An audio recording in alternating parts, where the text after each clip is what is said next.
يعني ايه ان في اعلانات في الغردقه لما تيجي تحجز شقه ولا تحجز اي حاجه يقول لك ممنوع للمصريين، والاعلان ده موجودين، الاعلانات دي موجوده على بوكينج. يعني ازاي؟ يعني انا عايزه افهم، هو احنا محتلين في بلدنا ولا ايه؟ يعني هو ده مش اضطهاد ضد المصريين؟ مش تمييز ضد المصريين؟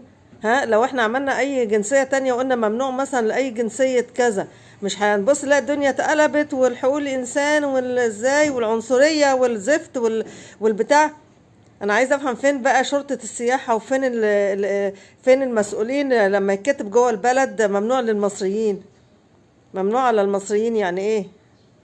ولما تيجي تتصل بقى بفندق، في واحدة حكت لي ان هي ابنها في المانيا واتصل عشان يحجز في فندق، قال له حضرتك مصري؟ قال له اه. قال له لا. قال له سعر تاني.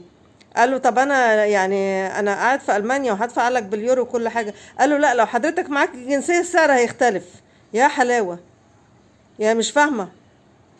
هو ايه؟ حد يفهمنا عشان انا مش قادرة افهم، يعني مش قادرة استوعب ان احنا يعني إنه يبقى في تمييز ضدنا جوه بلدنا.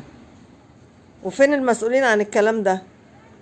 ما حدش بيتكلم يعني. لكن طبعا لو واحد مصري قال ممنوع مثلا على السودانيين، ولا ممنوع على السوريين، ولا ممنوع على اي جنسية كانت، هنبص نلاقي الدنيا اتقلبت، ويقول لك العنصرية وده غير مسموح، ونبص نلاقي الكلام والسنة طلعت والدنيا اتقلبت.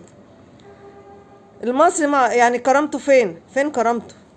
فين كرامته؟ فين بلده؟ دي بلده، دي بلده. وده احتلال، اللي بيتعمل ده احتلال اسمه. لما يبقى المصري مش قادر يدخل مدينة زي الغردقة يحجز فيها كده عشان هو مصري، يأمن يحجز بالغلا والكوى عشان هو مصري، لكن لما يطلع الباسبور ان هو مش مصري فالفلوس تتغير.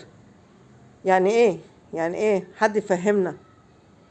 وهو مثال للإعلان ده، يا ريت حد يقول لنا حاجة.